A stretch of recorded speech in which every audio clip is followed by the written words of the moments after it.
Hi there. When we use statistics to summarize data, we always include a measure of center or average, like the mean, median, or mode. But that's not the full story. We also have to include a measure of spread to tell us how spread out the data actually is around that center. Two common measures of spread are the range and the interquartile range. I'll leave links in the description to videos I have going over how to calculate those, and we'll quickly go over the calculations in this video, but I just want to focus on quickly showing you the advantage that the interquartile range has over the basic range. Again, these things are measures of spread. They give us an idea of how spread out the data is. Now, the range is really the most basic measure of how spread out our data is. It's just the maximum data value minus the minimum data value. So here's an example. The median salary of graduates from Pewter University in thousands of dollars is 55. So 55,000, that's our measure of center for an average salary of graduates from Pewter University. And the average being used is the median. But we're also told a measure of spread. We're told that the range of the salaries is 72. In this case, that's 72,000, because remember, we're talking about thousands of dollars. Now again, the range is max minus min. So seeing this median and this range, you may say, okay, the salaries must be pretty spread out because 72, that's a pretty big range, especially compared to the median of 55. But then let's take an actual look at the data. Here is the actual data on the salaries that has a median of 55 and a range of 72. Now, you can see how that range is calculated. Again, it's the max minus the min, and this data is already in order from least to greatest. So the range comes from the maximum value, 120, minus the minimum value, 48, and this is 72. 72 looks like a pretty big range, but once we actually see the data, you may notice that it really doesn't look all that spread out. If we just look at these salaries, they're all pretty well contained within about 45 and 65. It's just this outlier, this really big salary of 120, that's making the range so big. If it wasn't for that outlier, if we took away that single salary, then the range for data becomes 16, which is a whole lot smaller than 72. Hopefully, you see the weakness that the range has. The weakness of the range as a measure of spread is that a single extreme value can make the range very large, giving us a value that doesn't really represent the data well.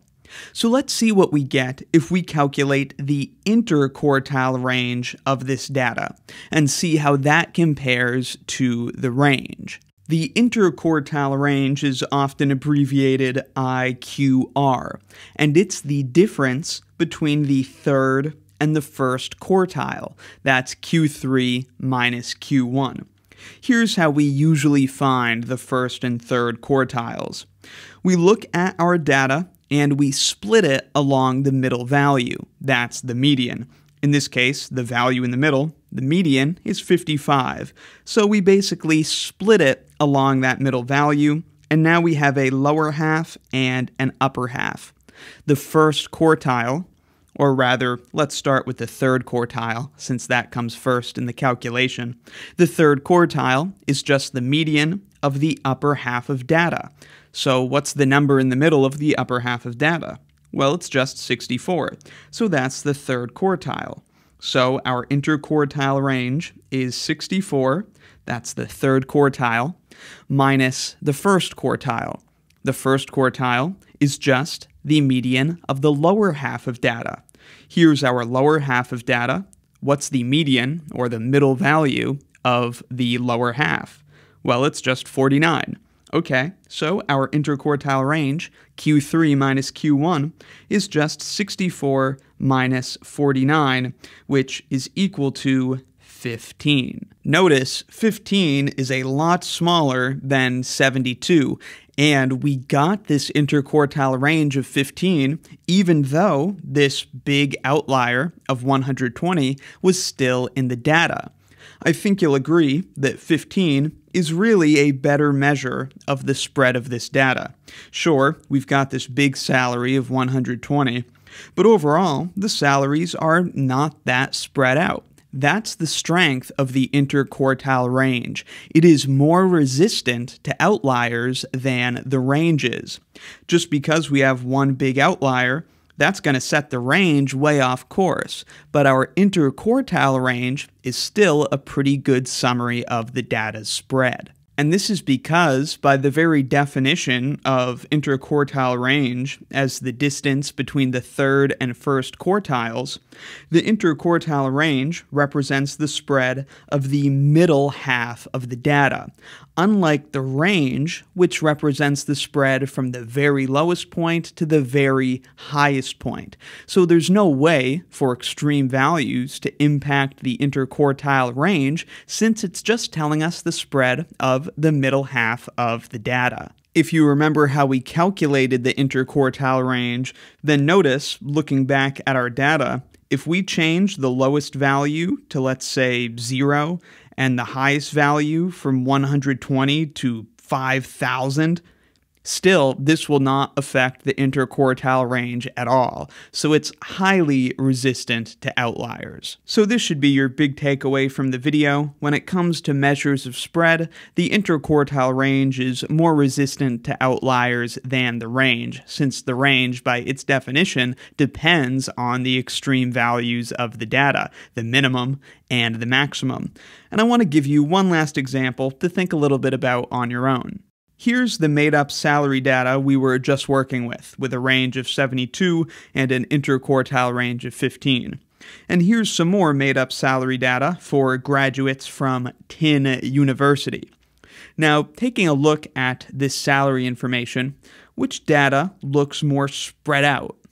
At a glance, you might agree with me that it looks like the salaries from Tin University are more spread out.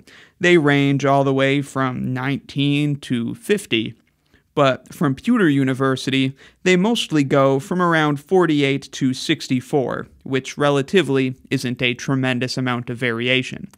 Of course, the outlier of 120 makes the range really big, but overall, the variation isn't that tremendous. What I'd like you to do then is calculate the range and the interquartile range of these salaries for graduates from Tin University and see how the range and the interquartile range compare to those of the other set of data. What you should find is that the ranges disagree with our intuition.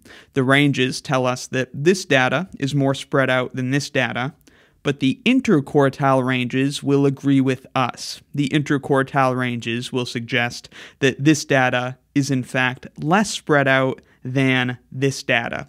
And again, that's because the IQR is more resistant to outliers. Give it a try and let me know if you have any comments or questions down in the comments.